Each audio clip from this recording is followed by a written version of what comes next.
امیر المومنین حضرت عمر فاروق رضی اللہ عنہ اپنی بہن کے گھر ہی اسلام قبول کر چکے تھے۔ دل کی کیفیت بدل چکی تھی، ظلمت کے بادل چھٹ گئے تھے۔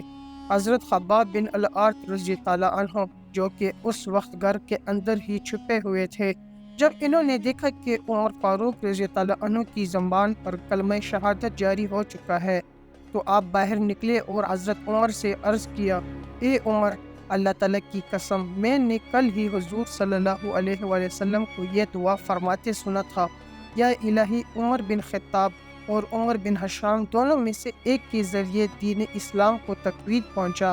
دیکھیے آج اللہ تعالیٰ نے حضور صلی اللہ علیہ وآلہ وسلم کی دعا قبول فرمائی ہے اور دین اسلام کو تمہارے ذریعے تقویت پہنچائی ہے۔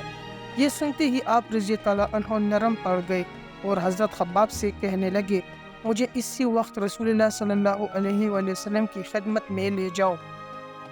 روایت ہے کہ اس وقت حضور صلی اللہ علیہ وآلہ وسلم کوئی صفا کے نواح میں دار ارقم میں موجود تھے۔ حضرت عمر فاروق رضی اللہ عنہ دار ارقم روانہ ہو گئے۔ صحابہ کرام نے جب آپ کو آتے دیکھا تو حضور صلی اللہ علیہ وآلہ وسلم اس بات کی اطلاع پہنچائی۔ رسول اللہ صلی اللہ علیہ وآلہ وسلم کے پیارے چچا حضرت سیدنا امیر حمزہ رضی اللہ عنہ جو کہ اس وقت حضور صلی اللہ علیہ وآلہ وسلم کے پاس موجود تھے، انہوں نے جب حضرت عمر کے آنے کی خبر سنی تو فرمایا، عمر آ رہا ہے تو کیا ہوا، آنے دو اسے، اگر بلائی کے ارادے سے آیا ہے تو اس کے ساتھ بلائی ہوگی، لیکن اگر وہ کسی برائی کا ارادہ کر کے آ رہا ہے تو میں اس کا سر نہ قلم کیا تو میرا نام بھی امیر حمزہ نہیں۔ چنانچہ جب حضرت عمر رضی اللہ عنہ دار ارقم میں داخل ہوئے تو حضور صلی اللہ علیہ وآلہ وسلم نے ان کا دامن پکڑ لیا اور فرمایا، عمر، کیا ارادہ لے کر آئے ہو؟ حضرت عمر رضی اللہ عنہ نے عرض کیا، یا رسول اللہ صلی اللہ علیہ وآلہ وسلم، میں اسلام قبول کرنے کے لیے حاضر ہوا ہوں۔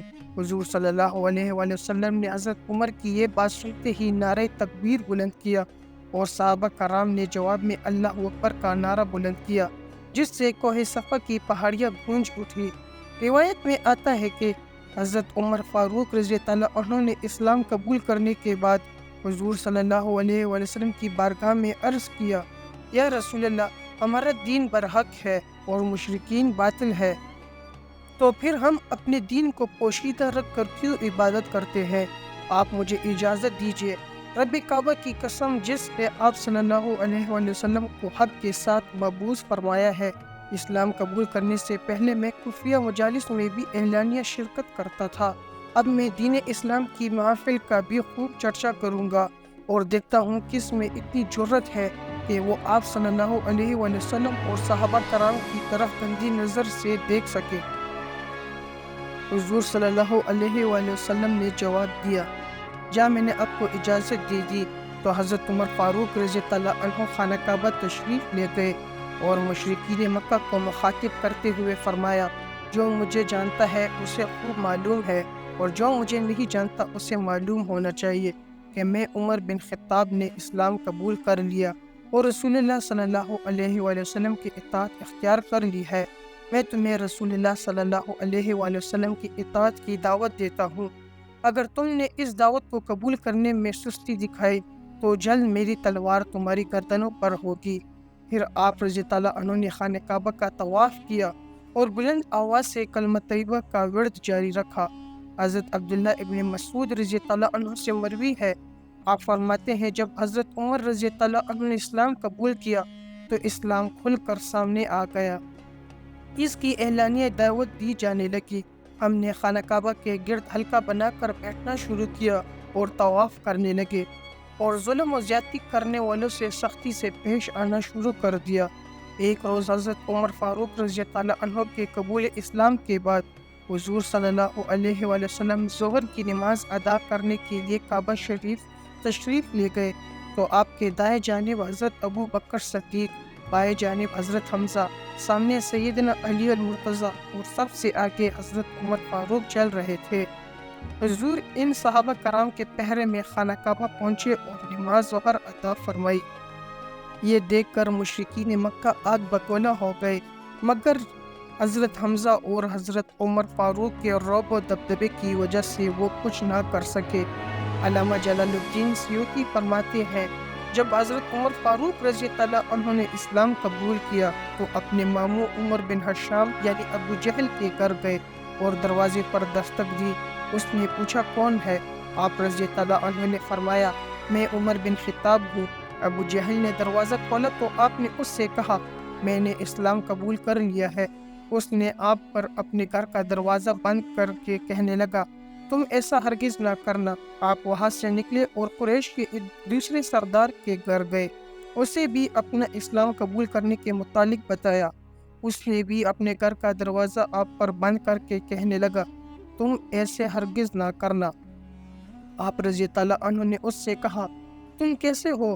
تم دوسرے مسلمانوں پر تشدد کرتے ہو، ان پر ظلم کے پہاڑ توڑتے ہو، اور میں تمہیں اپنے قبول اسلام کرنے کے متعلق بتاتا ہوں، لیکن تم مجھ پر اپنے گھر کا دروازہ بند کر دیتے ہو اور مجھے کچھ نہیں کہتے۔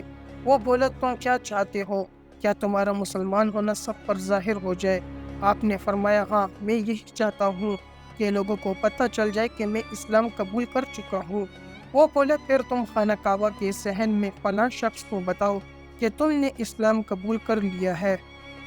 یہ سن کر حضرت سیدنا عمر فاروق رضی اللہ عنہ بیت اللہ تشریف لے گئے اور اس شخص کا پتہ معلوم کرنے لگے جس کے بارے میں اس سردار نے بتایا تھا۔ آپ نے اس شخص سے کہا میں مسلمان ہو گیا ہوں۔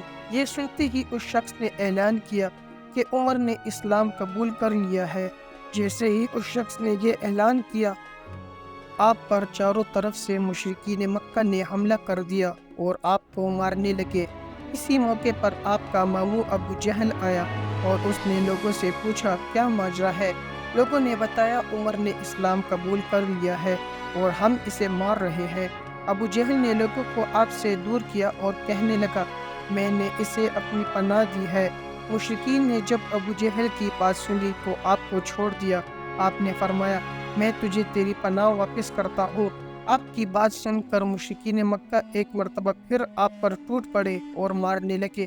امیر المومنین حضرت عمر فاروق رضی اللہ عنہ نے بحیثیت نبی کے تیسرے برس اسلام قبول کیا۔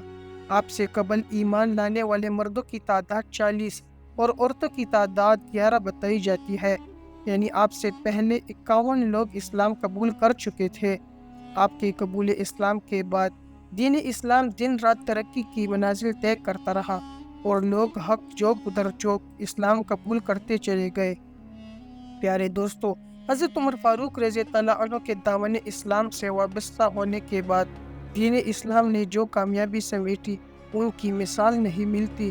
اللہ تعالیٰ سے دعا ہے کہ اللہ تعالیٰ آپ کے ذکر خور کو اپنی بلند بارگاہ میں قبول فرمائے اور ہمیں ہمیشہ دین اسلام سے وابستہ رہتے ہوئے اس کے سنہری اصولوں کو اپنا کر اپنی دنیا اور آخرت بہتر بنانے کی توفیق عطا فرمائے۔ آمین۔